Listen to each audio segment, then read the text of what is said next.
नमस्कार दोस्तों, NLM education में आपका हार्दिक अभिनंदन। स्वागत मेरे साथियों हम चल रहे हैं यूजीसी नेट, जेआरएफ, सेट प्रथम प्रश्न पत्र के बेसिकली टेस्ट सीरीज श्रृंखला पर और अद्भुत टेस्ट हैं। आज प्रथम यूनिट जो है शिक्षण अभिक्षमता, टीचिंग एप्टीट्यूड, उसके हम महत्वपूर्ण 50 क्वेश्चन करने जा रहे हैं, क्योंकि प्रथम प्रश्न पत्र में 50 ही क्वेश्चन आते हैं। 50 अद्भुत क्वेश्चन हैं, लेकिन आप साथियों इनको थोड़ा ध्यान से करना है। जैसे आप जानते हैं कि वास्तव में शिक्षण के 3 विधियां भी हैं, 3 मॉडल भी हैं। हर्बर्ट मॉडल जो स्मृति स्तर पर आधारित है, मॉरिसन मॉडल जो है बोध स्तर पर, समझ स्तर पर आधारित है, और जो वास्तव में हंट मॉडल है वो चिंतनशील, विचारशील है। तो इसमें ज्यादातर आपको मॉरिसन मॉडल और हंट मॉडल का प्रयोग करना है। तथ्यात्मक क्वेश्चन मैंने कम लिए हैं, समझ वाले क्वेश्चन और विचारशील क्वेश्चन ज्यादा है। तो इसलिए साथियों आप अपने दिमाग को खुला रखना है और थोड़ा सा क्वेश्चनों पर विचार करते हुए आंसर देना है। और साथियों आपको बस मैं एक बात और बता देता हूं कि ऐप में आप जाकर इसकी पीपीटी भी देख सकते हैं। पीपीटी के लिए भी हमारी निर्भरता आप पर नहीं रहनी है, तो आप इसमें ऑनलाइन टेस्ट की भी बेस्ट फैसिलिटी है ऐप पर, हमारी AD Sharma NLM education app. इसको तुरंत डाउनलोड कर लें और इसमें सारी फैसिलिटी अनलॉक के साथ है, निःशुल्क है, इनका आप लाभ उठाएं। चलते हैं साथियों प्रथम क्वेश्चन पर। तो आइए मेरे दोस्तों पहला क्वेश्चन करते हैं। पहला क्वेश्चन है, शिक्षक समाज में महत्वपूर्ण स्थान प्राप्त कर सकता है यदि वह सामाजिक क्रियाकलापों में सक्रिय भाग लेता है, अपने उत्तरदायित्व का ईमानदारी पूर्वक निर्वाह करता है, सत्तारूढ़ राजनीतिक पार्टी में सक्रिय सदस्य की भूमिका निभाता है, विद्वान व मौलिक चिंतक है। तो इसमें आप आंसर बताएंगे मेरे दोस्तों। आंसर आप बताइए, थोड़ा सोचिए कि इसमें क्या है। बहुत ही सरल क्वेश्चन है और बोध स्तर का क्वेश्चन है कि वास्तव में शिक्षक कब समाज में महत्वपूर्ण भूमिका अदा करेगा। सामाजिक कार्यों में ज्यादा क्रियाकलाप भाग लेने से कहीं नहीं, सामाजिक गतिविधियों में भाग लेके क्या शादी विवाह में जाएगा, तो ये तो आंसर होगा नहीं। रोस लगा देते हैं इस पर, ये तो नहीं है। अपने उत्तरदायित्व का ईमानदारी पूर्वक निर्वाह करता है, बिल्कुल ये हो सकता है। सत्तारूढ़ राजनीतिक पार्टी का भी नहीं बैठेगा, यानी कि आपको लग रहा है बी डी में से एक आंसर है।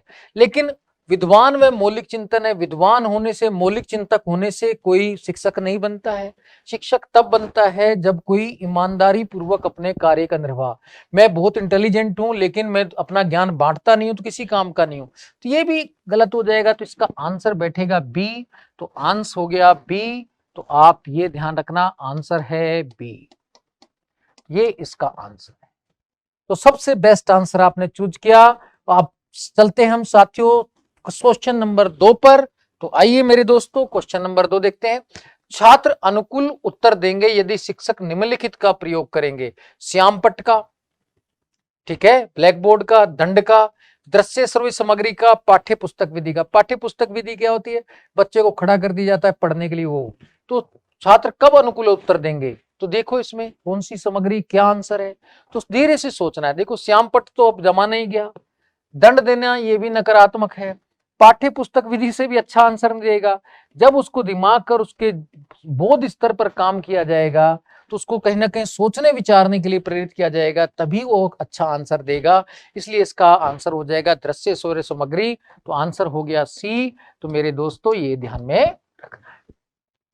तो ये ध्यान से आपको अपनी बस नॉलेज को गहनता के साथ लेना है। और साथ में मेरा निवेदन है कि आप वीडियो को शेयर करें और हर बच्चे तक पहुंचाएं। जो हमारी मेहनत है सफल होगी और इसमें से अधिकांश क्वेश्चन आएंगे। तो मैं 10 यूनिट के 50-50 क्वेश्चन कराऊंगा, फिर सभी यूनिट के साथ साथ भी होंगे और पुराने प्रश्न पत्र भी हम करेंगे। इसमें आप तनाव ना लें और बहुत जल्द सारी चीजें हो जाएंगी, ठीक है ना। तो आप इसमें बस लगे रहें। निम्नलिखित में से शिक्षण की सर्वोत्तम विधि है भाषण विधि, पाठ्य पुस्तक विधि, प्रोजेक्ट विधि, पर्यटन विधि। तो अब इसमें आपको ध्यान रखना है कि सर्वोत्तम विधि किसको कहेंगे। कि भाषण विधि है, भाषण दे के चला जाए, प्रोजेक्ट विधि है, उसमें प्रोजेक्ट बनाने के लिए कहे, पर्यटन विधि है घुमाने के लिए। तो देखा जाए तो वास्तव में यहाँ पर जो आंसर बैठेगा तीसरा बी बैठेगा। पाठ्य पुस्तक विधि कुछ हद तक ठीक है, क्योंकि सरल भी पड़ती है बोलकर समझाने पर और इसमें ज्यादा खर्चा भी नहीं आता। प्रोजेक्ट विधि में तो प्रोजेक्ट बनाने के लिए उच्च क्लास में ज्यादा है, पर्यटन में भी ज्यादा खर्चा आएगा। तो वास्तव में एक सरल विधि है पाठ्य पुस्तक विधि, जैसे मैं भी पढ़कर आपको सुना रहा हूं। तो यहाँ पर ये बेस्ट ऑप्शन ये है कि शिक्षण की सर्वोत्तम विधि यही है। कि प्रोजेक्ट में तो प्रोजेक्ट दिया जाएगा, बच्चा खुद सीखेगा। यहाँ पर थोड़ा टीचर का गाइडेंस ज्यादा मिलेगा। भाषण विधि में टीचर अपना पूरा उस केंद्रित हो जाएगा। यहाँ पर शिक्षक और साथ में विद्यार्थी दोनों केंद्रों पर थोड़ा ध्यान भी दिया जाता है। आगे चलते हैं साथियों। डेमोक्रेसी एंड एजुकेशन नामक पुस्तक के लेखक कौन है? ड्यूई, दयानंद, अरस्तु, गांधी जी। तो इसको आप बताने की चेष्टा करें। ड्यूई हैं, दयानंद हैं, अरस्तु हैं, गांधी जी हैं। तो इसका बेस्ट आंसर है जो है ड्यूई है। ये तथ्यात्मक है क्वेश्चन, तो ये वास्तव में तो कहते हैं हर्बर्ट मॉडल पर आधारित है, तो ये आपको ध्यान रखना है। तो आंसर क्या हो गया? ड्यूई। अब हम चलते हैं साथियों क्वेश्चन नंबर 5 पर। तो साथियों फिर मैं निवेदन कर रहा हूं कि वीडियो को शेयर करें और हमारी app AD Sharma NLM education को डाउनलोड कर लें और वहां पर जाकर आप ऑनलाइन टेस्ट भी दे सकते हैं, निःशुल्क दे सकते हैं और साथ में सारी वीडियो और पीपीटी भी देख सकते हैं। तो आगे चलते हैं मेरे दोस्तों। निम्न में से ड्यूई द्वारा लिखित पुस्तक का नाम क्या? The school and child. तो ये भी आपको ध्यान रखना है। ड्यूई ने ये किताब भी लिखी है। तो सत्यार्थ प्रकाश तो वैसे दयानंद सरस्वती की है। रिपब्लिक जो है वो प्लेटो की है। सोशल कॉन्ट्रैक्ट रूसो की है। वैसे भी पता है, तो इसमें आंसर हो जाएगा ये। तो आपको अन्य पुस्तकों के बारे में भी ध्यान रखना है। ये स्वामी दयानंद सरस्वती की है। रिपब्लिक जो है प्लेटो की है और सोशल कॉन्ट्रैक्ट जो है रूसो की, जे रूसो थे उनकी है, जो कहते हैं कि प्रकृति एकमात्र शिक्षक है। रूसो ने, जे रूसो ने कहा भी था। और रिपब्लिक में प्लेटो ने शिक्षा की लंबी अवधि की बात की थी। लंबी सबसे शिक्षा अवधि 50 वर्ष की आयु तक शिक्षा ग्रहण करने की बात की थी। सत्यार्थ प्रकाश स्वामी दयानंद सरस्वती का है। तो आर्य समाज की स्थापना की और इन्होंने बेसिकली कहा गुरुकुल पद्धति से पढ़ाना चाहिए। लेकिन ड्यूई की किताब का नाम the school and the child है। ये आपको ध्यान रखना है। अब छठा क्वेश्चन देखते हैं। शिक्षा के सामाजिक हित के उग्र रूप के प्रणेता माने जाते हैं। तो इसमें आपको ध्यान रखना है कि शिक्षा के सामाजिक हित के उग्र रूप के प्रणेता, तो इसमें बेसिकली हीगल व फिक्टे हैं। ये उग्र आदर्शवादी हैं। तो ये बेसिकली कहते हैं शिक्षा को सामाजिक हित के अनुकूल होनी चाहिए और ये उग्र रूप से समाज की बात करते हैं कि संस्कृति के अनुरूप शिक्षा दी जानी चाहिए। भाई वही है, जर्मन जाति सर्वोच्च वाली शिक्षा दी जानी चाहिए। तो ऐसी बेसिकली ये बातें करते हैं। तो समाज के अनुकूल शिक्षा की बात करते हैं। तो हीगल व फिक्टे आएगा इसका आंसर। तो ये तथ्यात्मक है, हर्बर्ट मॉडल पर है। तो ये आपको ध्यान में रखना है। आगे चलते हैं साथियों। स्मृति स्तर का है। शिक्षा के सामाजिक उद्देश्य के उदार रूप के समर्थक हैं। भाई शिक्षा जो है वो लोकतांत्रिक होनी चाहिए, सब में सहयोग वाली होनी चाहिए। हीगल फिक्टे तो मैंने कहा ना, ये सामाजिक हित के उग्र के हैं। ये तो आंसर होगा नहीं, ये तो पहले से निकाल दो। अब देखो इसमें से और कौन सा आंसर हो सकता है? पर्सी, नैन तथा यूकेन, ये सभी तो होगा नहीं, ये भी निकाल दिया। अब ये दोनों बचते हैं। तो ड्यूई महोदय मैंने पहले बताया था ये उदार शिक्षा के थे। तो इसका आंसर बी हो जाएगा। क्या हो जाएगा? बी, क्योंकि बी और सी तो कहीं ऑप्शन में नहीं है। तो इसका आंसर बी है। तो ये आपको ध्यान में रखना है। अब हम नेक्स्ट क्वेश्चन देखते हैं। 8 नंबर क्वेश्चन साथियों। प्रसिद्ध शिक्षाविद पर्सी नन किस देश के निवासी थे? अमेरिका के, रूस के, इंग्लैंड के, यूनान के। तो बेसिकली पर्सी नन किस देश के निवासी थे? शिक्षाविद थे। ये भी बेसिकली अच्छी बातें शिक्षा के क्षेत्र में कहते थे। बच्चे की हर स्तर पर अलग अलग शिक्षा व्यवस्था होनी चाहिए। तो ये थे इंग्लैंड के निवासी थे। किसके थे? इंग्लैंड के। तो ये भी आपको ध्यान रखना चाहिए। ये भी तथ्यात्मक है, स्मृति स्तर का क्वेश्चन है, हर्बर्ट मॉडल पर आधारित है। शिक्षा एक द्विमुखी प्रक्रिया है, ये कथन किसका है? एडम्स का, रोज का, स्पेंसर का, ड्यूई का। 9th क्वेश्चन है। तो इसमें बड़ा अच्छा क्वेश्चन है और ये क्वेश्चन कहीं ना कहीं पहले आ भी चुका है। नेट के अगर ओल्ड पेपर देखेंगे तो वहां भी आ चुका है। तो शिक्षा एक द्विमुखी प्रक्रिया है, कथन किसका है? तो ये ए में एडम्स, बी में रोस, सी में स्पेंसर, डी में ड्यूई। तो ये कथन मेनली एडम्स का है, ये तथ्यात्मक है। तो ये आपको जानना है, तो ये आपको पता भी रहना चाहिए। आगे देखते हैं साथियों। शिक्षा का कार्य है बालक के व्यक्तित्व का सर्वांगीण विकास करना, चरित्र का निर्माण करना, नौकरी दिलाना, राजनीतिक नेता बनाना। नौकरी दिलाना कहीं भी वो ज्यादा नहीं रहता है कि राजनीतिक नेता बनाना भी, चरित्र का निर्माण करना भी। शिक्षा से खाली चरित्र नहीं, सभी प्रकार का सर्वांगीण विकास, चरित्र भी निर्माण कर दे, शिक्षा भी दिला दे, रोजगार भी दिला दे। तो सबसे मेन शिक्षा वही है जो सर्वांगीण विकास पर बल दे। तो ये भी आपको ध्यान रखना है। तो 10वें का आंसर ए हो जाएगा।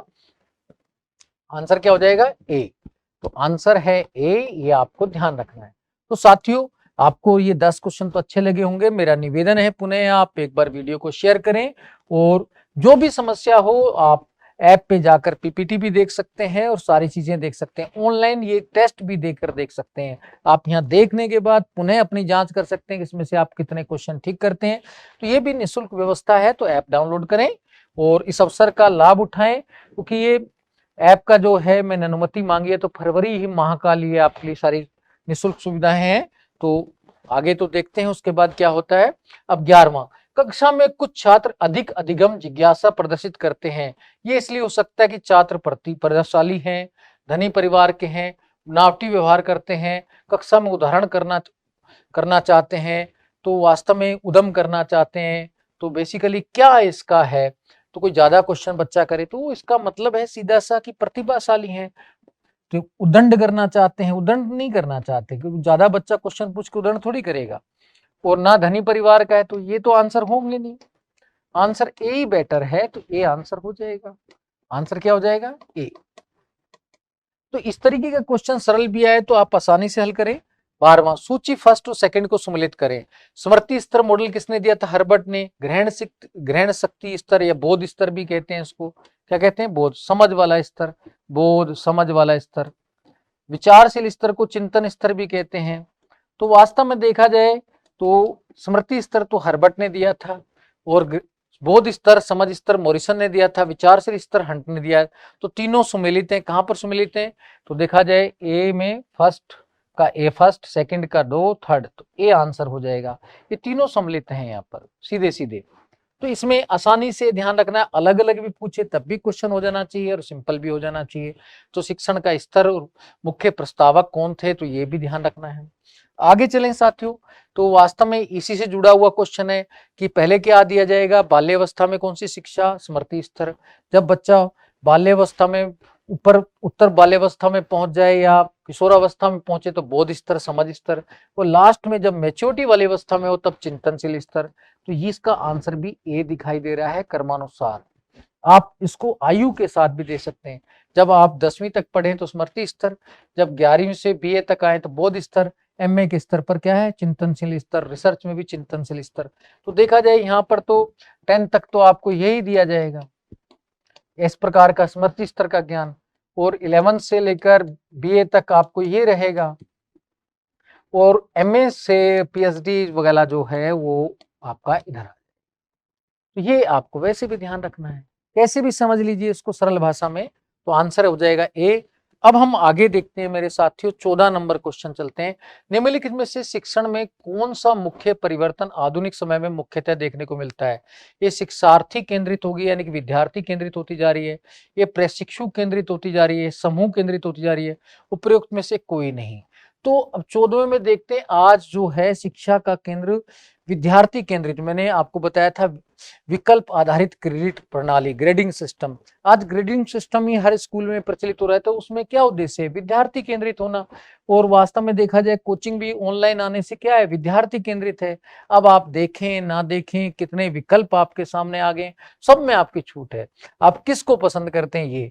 और मुझे विश्वास है कि आप लोग मुझे देखेंगे और शेयर भी करेंगे, क्योंकि आप तो मेरे सबसे ज्यादा प्रशंसक भी हैं, मेहनती भी हैं और मुझे चाहते भी हैं। और मैं आप लोगों के प्रभाव के कारण, आपके समर्थन से ही कहीं ना कहीं बना भी हुआ हूं।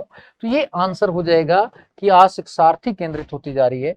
आगे देखते हैं साथियों, जब शिक्षार्थी आत्मनिर्देशित होता है तो ऐसी स्थिति को दर्शाने के लिए निम्न में से कौन से शब्द का प्रयोग किया जाता है?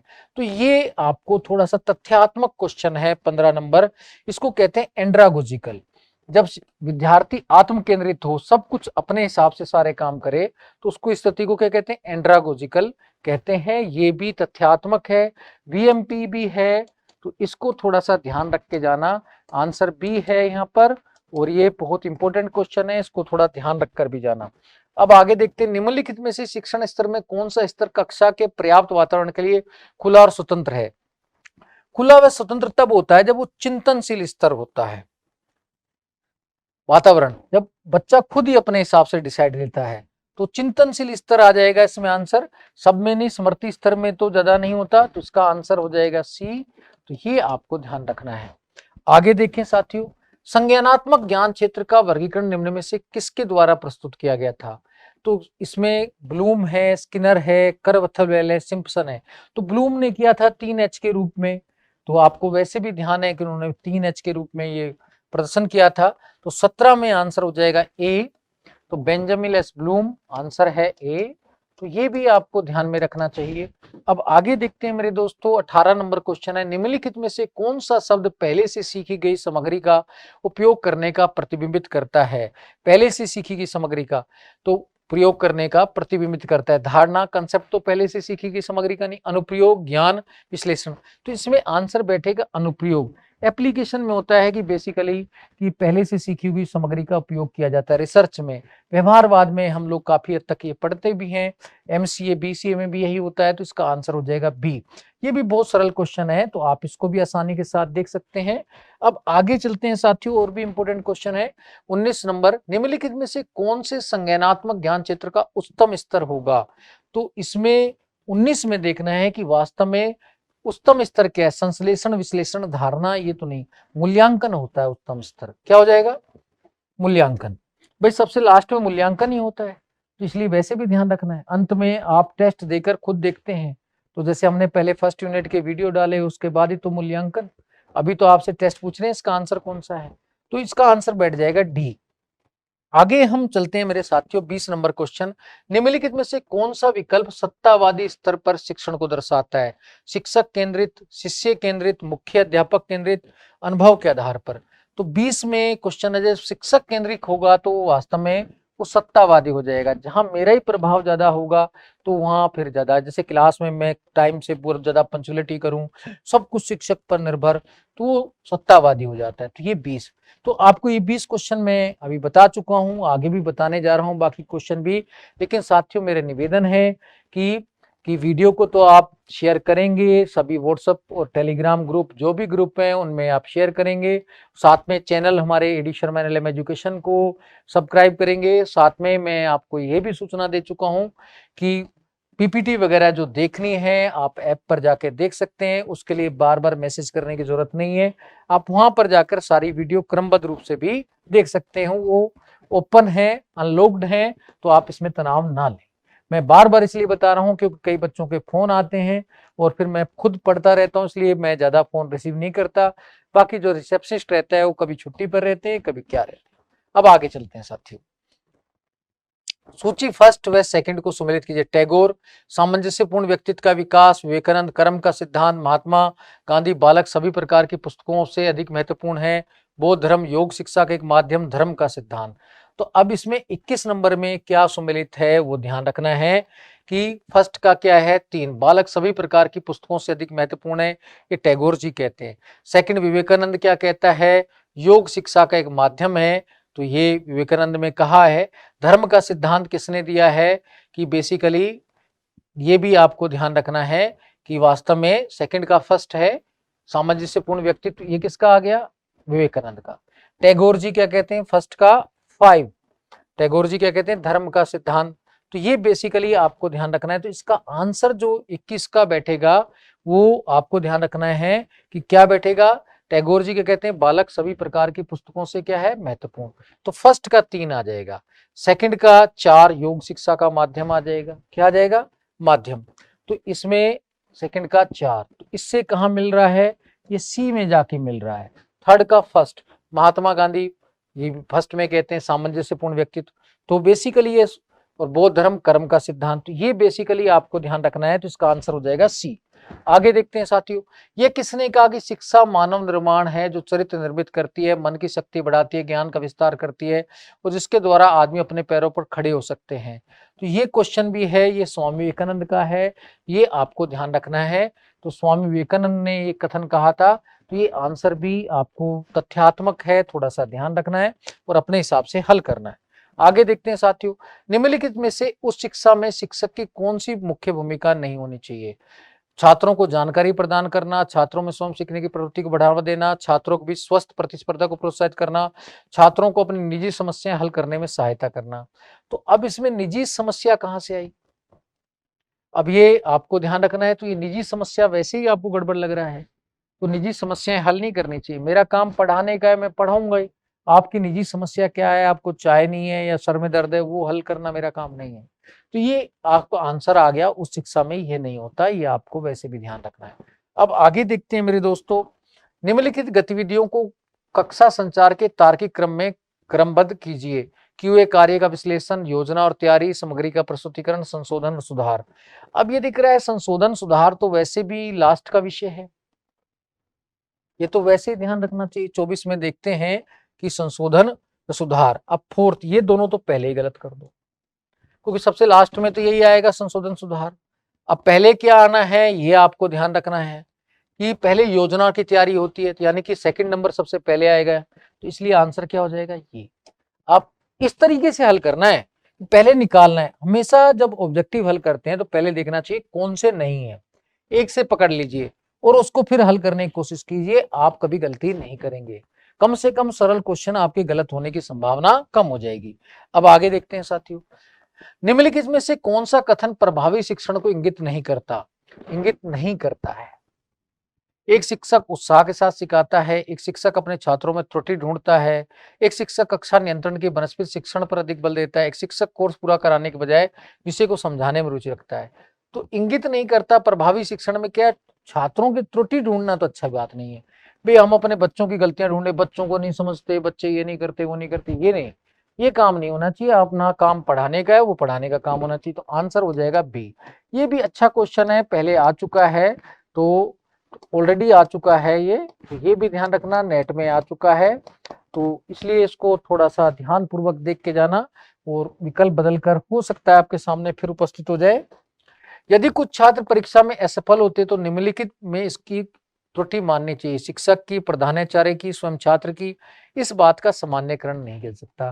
तो वास्तव में कुछ छात्र फेल हो जाएं तो शिक्षक की गलती है, ना प्रधानाचार्य की है, ना स्वयं छात्र की है। सामान्यकरण करना बड़ा मुश्किल है कि वास्तव में फेल हुए तो गलती किसकी है। फेल कई परिस्थितियां हो सकती हैं, उसके हिसाब से ज्यादा कम हो सकता है, तो इसका सामान्यकरण करना कठिन कार्य है। तो ये आंसर इसका 26 का डी बनेगा। अब देखिए साथियों 27 नंबर क्वेश्चन, एक शिक्षक छात्रों को ध्यान आकर्षित करने में सक्षम नहीं है, ऐसी स्थिति में शिक्षक को कौन सा कदम उठाने चाहिए? शिक्षण विधि का मूल्यांकन करे और उसमें आवश्यकता अनुसार सुधार करे। बिल्कुल सही है। जैसे साथियों मैं वीडियो आपको लंबी लंबी बना के बता रहा था, तो फिर मैंने देखा कि आप लोग कम देख रहे हैं, तो मैं समझ गया कि आप लोग वीडियो पूरा पाठ्यक्रम वाली पूरी नहीं देखना चाहते हैं। तो मैंने फिर क्या, ये एमसीक्यू पकड़ लिया और जो सारी वीडियो ऐप में डाल दी, ताकि आप वीडियो वहां देख सकते हैं और यहाँ पर आप क्या है मेरे साथ जितने भी क्वेश्चन महत्वपूर्ण है वो कर सकते हैं, क्योंकि क्वेश्चन जो एग्जाम है निकट बहुत जल्दी है, 21 फरवरी को नेट का एग्जाम है, तो 19 मार्च को फिर सेट का एग्जाम भी होना है। इस हिसाब से फिर मैंने ये पद्धति अपनी शिक्षण विधि है जो बदल दी। तो मैंने कहा कि भाई अब ऐप में वीडियो आप जाके पूरे पाठ्यक्रम वाले वीडियो देख लें और क्वेश्चन आंसर आप यूट्यूब पे करना शुरू कर दें। तो इसमें ये सही है। ये तो ये हमेशा शिक्षक को करना चाहिए, बच्चों की गलती ना देने से और ना पद से इस्तीफा देने से कोई लाभ है। तो आपको क्या है, बस अपनी शिक्षण विधि बदलनी है, आप भी शिक्षक बने तो ये करें। ठीक है, अब आगे चलते हैं मेरे दोस्तों। निम्नलिखित में से शिक्षक के लिए प्रारंभिक अवस्था में विफलता का मुख्य कारण किस क्षेत्र से संबंधित है? पारस्परिक संबंध, शाब्दिक क्षमता, शिक्षक का ज्ञान, छात्रों के साथ कठोर व्यवहार। भाई वो प्रारंभ में जब असफल हो जाता है तो कारण क्या होता है? जब ज्ञान ही नहीं है तो असफल हो जाता है। अगर ज्ञान है तो बच्चे सुनते हैं, अब उसको कुछ आता ही नहीं है तो फिर दिक्कत आएगी। तो प्रारंभिक क्षेत्र में कोई शिक्षक बन ही नहीं पाता है, इसका मतलब उसको ज्ञान ही नहीं है, नॉलेज ही नहीं है। पहले दिन क्लास में गया और साफ बच्चों के सामने बोल ही नहीं पाया, तो इसका मतलब उसकी नॉलेज ही नहीं। नॉलेज है तो बोलेगी, आग उगलती है, नॉलेज है तो बाहर निकलती है। टीचर के वैसे ही बोलने की आदत रहती है, जो बार बार बोलता रहता है, ज्ञान रहता है तो सोचता है कितना बताऊं, कैसे बताऊं, कौन सा बताऊं, यही परेशान रहता है। बच्चे सुनने को तैयार नहीं होते। अब हम जैसे शिक्षक ये टेंशन में रहते हैं बच्चे देखते क्यों नहीं है। अगर आप लोग हमारी वीडियो देखें, पता नहीं हम क्या क्या बना दें, लेकिन आप पता नहीं फूल पत्ती और पता नहीं क्या क्या देखते रहते हो, अजब गरीब क्लास और ये क्लास, तो आप महारथन और पता नहीं क्या देखते हैं। जो काम की है तो हम देख लें, आप देखिए उसके बाद कितनी तेजी के साथ हमारी वीडियो बनती है। आप शेयर कर दें, इसको कई के में पहुंचा दें, फिर देखिए। निम्नलिखित में से किसको मुक्त प्रगति शिक्षा पर आधारित मिरम्बक्का स्कूल विचारधारा का प्रतिपादक कहा जाता है? तो अब ये बड़ा अच्छा है क्वेश्चन है 29। Mohandas Karamchand Gandhi, Swami Vivekananda, John Dewey, Shri Aurobindo. तो 29 में आंसर बताओ। तो साथियों देखो, थोड़ा सा रुको। मिरबब का जो आधारित है मुक्त प्रगति वाली, ये कौन है? भारतीय है। तो जॉन डेवी तो है नहीं है, चलो ये काट दो। गांधी जी ने भी नहीं कहा, ये भी काट दो। अब इन दोनों में से आंसर बता दो। आंसर हो जाएगा श्री अरविंदो। तो आंसर है डी। ये याद कर लेना, बहुत इंपॉर्टेंट है। तो आपको ये क्वेश्चन आपको सामना करना पड़ सकता है मेरे दोस्तों। तो मैंने आपको फिर बता रहा हूं, कुछ मैंने अद्भुत क्वेश्चन लिए हैं, तो आप इन अद्भुत क्वेश्चनों का लाभ उठाएं। आगे चलते हैं मेरे दोस्तों। निम्नलिखित में से एक नए शिक्षक के लिए सफलता का सबसे महत्वपूर्ण कारक कौन सा है? मौखिक प्रभाव और संगठनात्मक क्षमता, जीवन के प्रति सकारात्मक दृष्टिकोण, शिक्षक का अपना व्यक्तित्व और कक्षा को समायोजित करने की क्षमता, व्यवसायिक नैतिक और क्षमता। देखो ये बहुत सरल क्वेश्चन है लेकिन अटपटा है। कि सबसे बड़ी बात है, प्रारंभिक सफलता जो है शिक्षक के लिए, नए शिक्षक के लिए, उसका व्यक्तित्व है और कक्षा को समायोजित करने की क्षमता है। ये है, जीवन के प्रति नहीं, कक्षा को किस प्रकार संचालित करता है और उसकी पर्सनालिटी कैसे। तो आंसर हो जाएगा सी। इसका आंसर क्या है? सी। तो ये भी आपको ध्यान रखना है। तो 30 क्वेश्चन साथियों मैंने अभी तक आपको बताए हैं, 20 बाकी है, मैं पूरे करूंगा। लेकिन आपसे निवेदन है कि आप इस वीडियो को शेयर करें, हमारे यूट्यूब चैनल को सब्सक्राइब करें और साथ में आप पूरी वीडियो देखने के लिए, ऑनलाइन टेस्ट निःशुल्क देखने के लिए आप हमारी app ED Sharma NLM education download कर लें। और साथियों इसका लाभ आपको मिलेगा और आप इसको तुरंत डाउनलोड करें, ये आपसे मैं निवेदन करता हूं। आगे चलें साथियों। टाइलर मॉडल के अनुसार निम्न में से पाठ्यक्रम के मुख्य घटक कौन से हैं? उद्देश्य, विषय सामग्री, शिक्षण, मूल्यांकन। उद्देश्य शैक्षिक अनुभव, अनुभव का प्रभावशाली संगठन, लक्ष्य का सत्यापन। तो शिक्षा का उद्देश्य, तो पहले तो उद्देश्य है, फिर शैक्षिक अनुभव है, अनुभव का प्रभावी संगठन, लक्ष्य का सत्यापन। तो उन्होंने ये 4 बताए हैं। तो 31 का जो आंसर है वो बी बैठेगा। तो इसमें ये भी आपको थोड़ा सा रटना है, तथ्यात्मक क्वेश्चन है हार्वर्ड मॉडल पर। तो ये आपको ध्यान रखना है, टाइलर मॉडल में ये 4 चीजें, उद्देश्य के बाद शैक्षिक अनुभव को लेते हैं, फिर अनुभव का प्रभावी संगठन लेते हैं, फिर लक्ष्य का सत्यापन लेते हैं। आगे चलते हैं साथियों। अनुभवी शिक्षकों को एक विषय पर विस्तृत योजना तैयार करने की आवश्यकता नहीं होती, क्योंकि उनके पास अनुभव होता है और अनुभव से वो पहले से कोई जरूरत नहीं है योजना बनाने की। अब जैसे मुझे 25 वर्षों का अनुभव है, तो मुझे जरूरत नहीं है कि पहले से ऐसे करूं, मैं समायोजन कर लेता हूं अपने अनुभव से। तो आंसर हो जाएगा डी। तो वो साथियों उसके बाद उसको दिक्कत नहीं आती है, क्योंकि अनुभव बोलता है। क्या बोलता है? अनुभव। एक्सपीरियंस जो होता है वो अपने आप कर देता है। जैसे मैं नींद में भी मुझसे क्वेश्चन पूछेंगे आप, तो मैं बता देता हूँ, बच्चों के फोन आते हैं कई बार, तो मैं निद्रा में रहता हूँ तो भी मैं आंसर का जवाब दे देता हूँ, क्योंकि अनुभव बोलता है। क्या बोलता है? अनुभव। आगे चलते हैं साथियों। निम्नलिखित में से कौन सा कथन एक आदर्श शिक्षक के विशेष अभिलक्षणों को दर्शाता है? कक्षा में पाठ्यक्रम को पूर्ण करवाना, ये कोई बहुत बड़ी बात नहीं है। अधिगम में छात्रों की सहायता करना, एक मित्र दार्शनिक और मार्गदर्शक की भांति व्यवहार करना। तो सबसे बड़ा है कि मित्र भी रहे, दार्शनिक भी रहे, मार्गदर्शक भी रहे। तो ये है, अधिगम में सहायता तो अपने आप हो जाएगी जब ये सारे काम करेगा। तो आंसर हो जाएगा सी। तो ये भी आपको ध्यान रखना है। आगे चलते हैं मेरे दोस्तों। 34 नंबर क्वेश्चन देखते हैं। निम्नलिखित में से किन कारणों की वजह से शिक्षा का क्षेत्र संघर्षों और भ्रांतियों से घिर चुका है? व्यक्तिपरक व्याख्या, समस्याओं के निदान के लिए कठोर वैज्ञानिक जांच का अभाव, अच्छी शिक्षण विधियों का अभाव, उपरोक्त सभी। तो अब इसमें देखा जाए 34 में जो है सबसे बड़ी बात है कि समस्याओं के निदान के लिए वैज्ञानिक जांच नहीं है। तो आज समस्याएं ज्यादा हैं तो वैज्ञानिक जांचें नहीं है। इसका है हर चीज में पेपर लीक हो रहा है, जांच का कोई व्यवस्था नहीं है, किसने किया ये पता नहीं है। शिक्षण विधियां तो अच्छी हैं, तो ये थोड़ा एक समस्या है, तो इसको आपको ध्यान में रखना है। तो निम्नलिखित में से एक शिक्षक को पाठ योजना के परिचयात्मक अंश में छात्रों से क्या अपेक्षा रखनी चाहिए? असाइनमेंट, अभिक्षमता विकसित करना, ध्यान आकर्षित करना, कौशल विकसित करना। तो ये भी क्वेश्चन आप ध्यान रखना है। तो मेन है शिक्षक को छात्रों से क्या अपेक्षा करें? बस वो ध्यान रखें, आकर्षित करना। तो भाई मेरा मेन उद्देश्य यही है कि आपका ध्यान परिचय में आप मेरी वीडियो को देखें, इस तरीके से आप अच्छे से इसको करें, ये सबसे बेस्ट आंसर है। तो ध्यान आकर्षित करना इसका आंसर हो जाएगा। तो इसको आप नोट कर लीजिए। आगे देखते हैं साथियों। प्रौद्योगिकी के विकास को ध्यान में रखते हुए भविष्य में एक शिक्षक की क्या भूमिका होनी चाहिए, जानकारी प्रदान करना, नई पाठ्य पुस्तकों विकसित करना, छात्रों का मार्गदर्शन करना, शिक्षण में इंटरनेट का उपयोग करना। तो छात्रों का मार्गदर्शन करना है, आज हमारा मेन उद्देश्य यही है, गाइड करें। तो पाठ्य पुस्तकें नहीं देने से कुछ नहीं है, खाली नॉलेज देने से कुछ नहीं है, हम हर तरीके से मार्गदर्शन करने में अपना काम करें, इंटरनेट के प्रयोग करने से भी कुछ नहीं होता। गाइड का काम हमारा रहता है, चाहे प्रौद्योगिकी का कितना विकास हुआ हो, उसी के अनुरूप हमारी शिक्षा दीक्षा बदल जानी चाहिए। पहले ऑफलाइन मार्गदर्शन करते थे, अब ऑनलाइन करते हैं। ये तो 36 में जो आंसर है सी हो जाएगा। अब देखते हैं 37 नंबर, निम्नलिखित में से कौन सा शिक्षण अधिगम का स्तर नहीं है, विभेदन स्तर, स्मृति स्तर, बोध स्तर। ये 3 स्तर तो मैंने बता दिए, तीनों हैं, तो ये नहीं है, तो इसका आंसर हो जाएगा ए। और ये भी ध्यान रखना है, ये मैंने बताया था हर्बर्ट मॉडल पर है, ये हंट मॉडल है थर्ड वाला, और ये मॉरिसन मॉडल है। ये मैं बता चुका हूं आपको पुराने क्वेश्चन में भी, तो ये आपको ध्यान रखना, आंसर क्या हो जाएगा ए, इसका आंसर है ए। अब देखो आगे, निम्नलिखित में से किस स्थिति में सूक्ष्म शिक्षण सबसे अधिक प्रभावी होता है, शिक्षण अभ्यास की तैयारी के दौरान, शिक्षण अभ्यास के दौरान, शिक्षण अभ्यास के बाद, सदैव। तो 38 नंबर का थोड़ा सा आप बताने की कोशिश करना, तैयारी के दौरान है। जब हम शिक्षण अभ्यास की तैयारी करते हैं उसमें सूक्ष्म शिक्षण, छोटा शिक्षण, माइक्रो लेवल पर छोटी छोटी जानकारी देना महत्वपूर्ण होता है।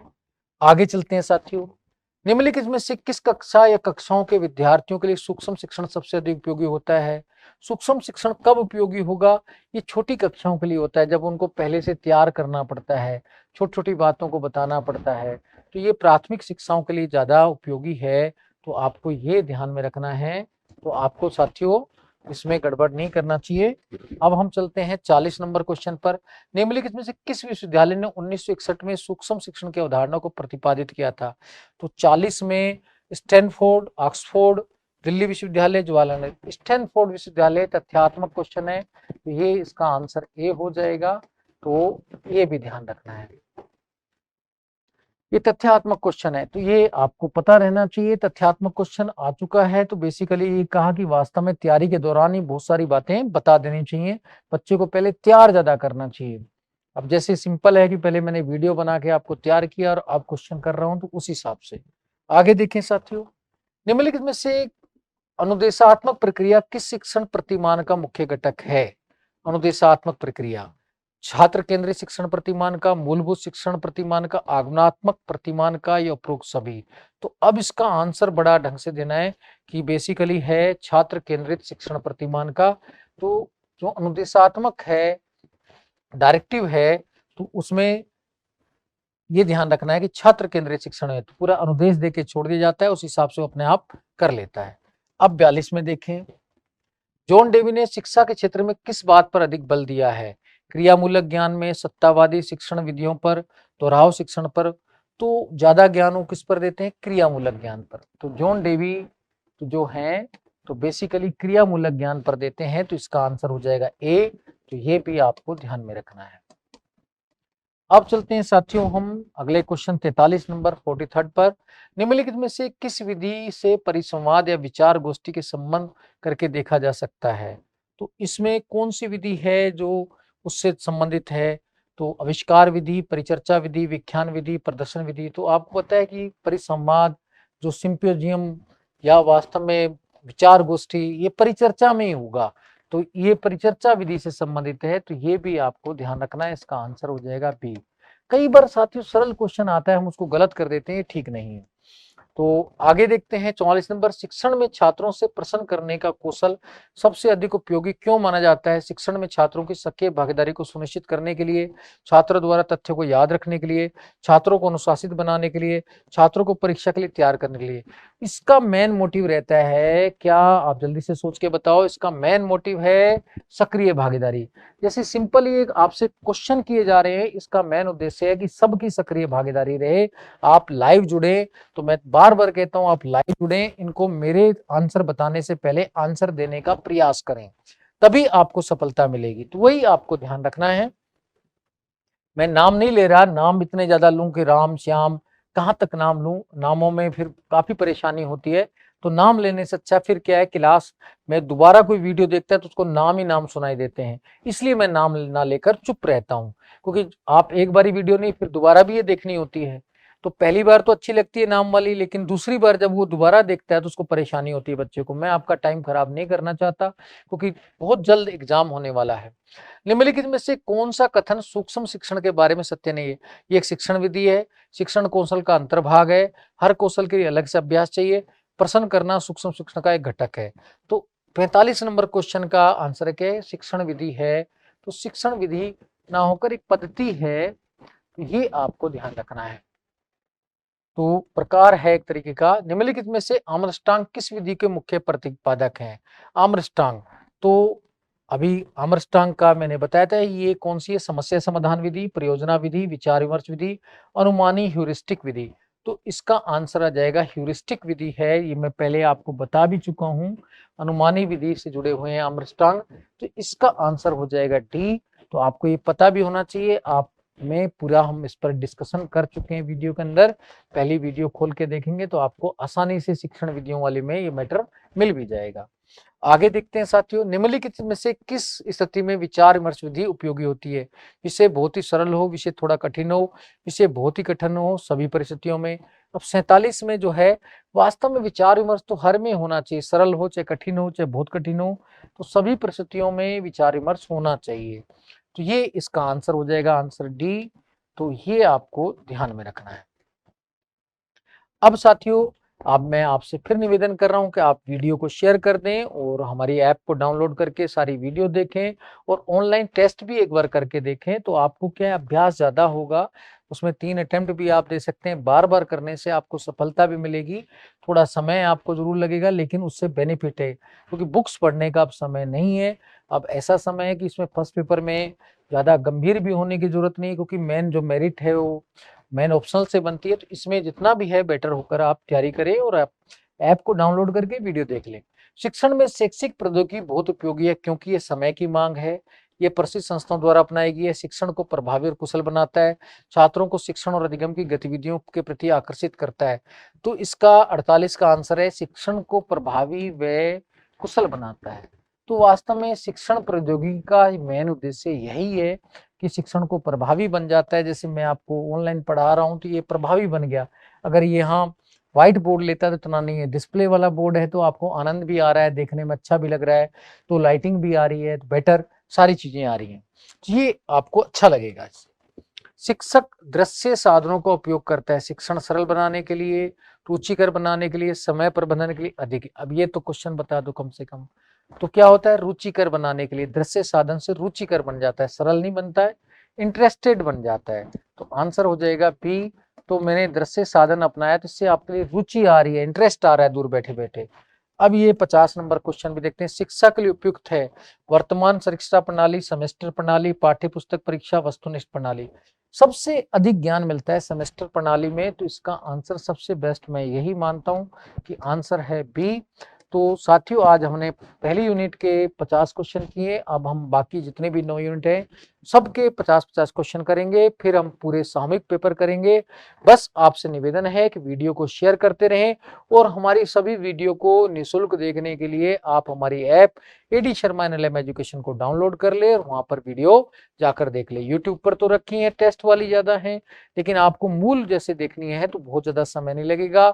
आपके जो 10, 15, 20 दिन जो बचे हैं, आप इन्हीं में फर्स्ट पेपर में जेआरएफ तक के अंक प्राप्त कर सकेंगे। मेरा ये वादा है, आपको 40+ क्वेश्चन मिलेंगे। तो आप बस मेहनत करना शुरू कर दीजिए और हमारे साथ जुड़ जाइए। इसी के साथ मैं इस वीडियो से विदाई चाहूंगा मेरे दोस्तों। जय हिंद, जय भारत।